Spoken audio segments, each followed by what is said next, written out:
आप सभी का आपके अपने YouTube चैनल आप देख रहे हैं यूट्यूब चैनल वेलकम क्रिएटर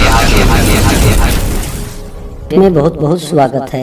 आइए आज आप सब सुनेंगे कार्तिक मास महात्म्य कथा में तीसरे अध्याय की कथा। तो बोलिए प्रेम से भगवान विष्णु की जय, माता लक्ष्मी की जय, भगवान श्री कृष्ण की जय, तुलसी माता की जय, सर्वदेवी देवता की जय। सत्यभामा बोली कि हे प्रभु, आप काल स्वरूप हैं, आपके लिए तो सब समय बराबर है। तब कार्तिक मासों में कैसे श्रेष्ठ माना गया? इस तरह सब तिथियों में से एकादशी तथा सब मासों में से कार्तिक मास आपको प्रिय क्यों है? हे देवाधिराज, इसका क्या कारण है, उसे कहिए।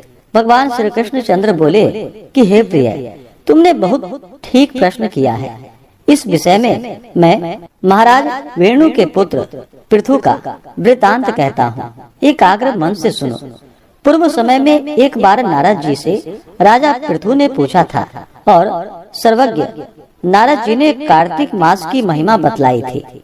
नारद जी ने कहा कि पूर्व काल में त्रिलोक्यों को मथ डालने में सामर्थ शंखासुर नामक समुद्र का पुत्र हुआ।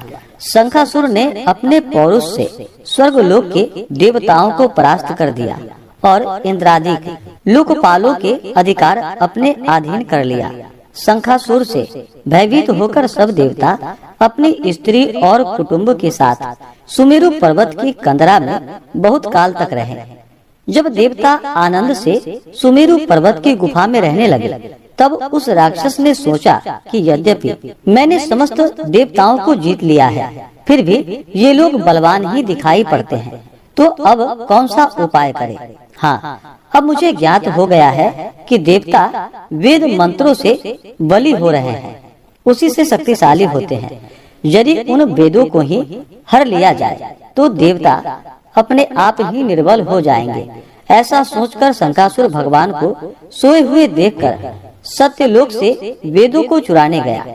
जब वह हरण कर रहा था, उसी समय बीजों के साथ साथ यज्ञ मंत्र उसके डर से जल में छिप गए।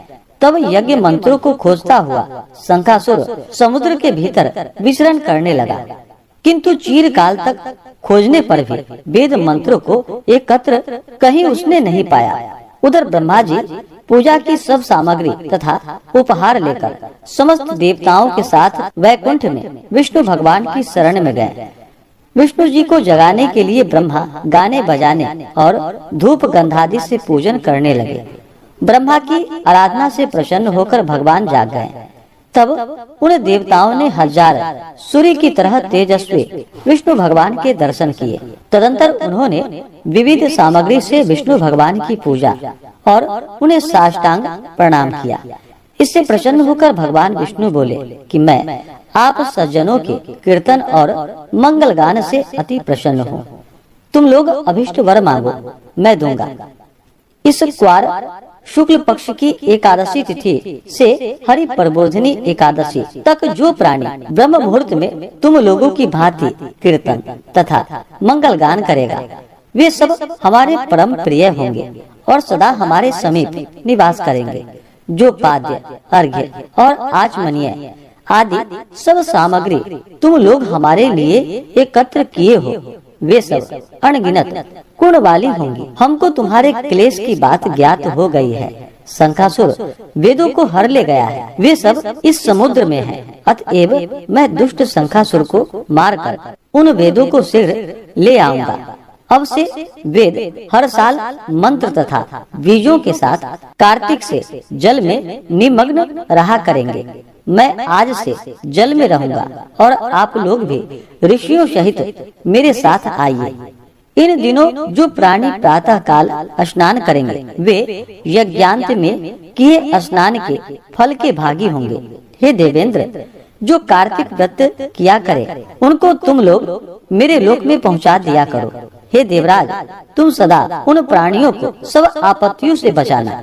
तुम उन्हें पुत्र पौत्र आदि संतति देते रहना।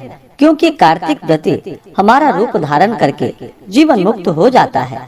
जन्म से मरण पर्यंत विधि पूर्वक जिसने यह व्रत किया है वह आप लोगों को भी मान्य है और हमको परम प्रिय है। विधि पूर्वक करने से ये दोनों व्रत जिस प्रकार प्राणी को मेरे समीप पहुंचाते हैं, वैसे कोई व्रत और कोई यज्ञ भी नहीं पहुंचा सकते।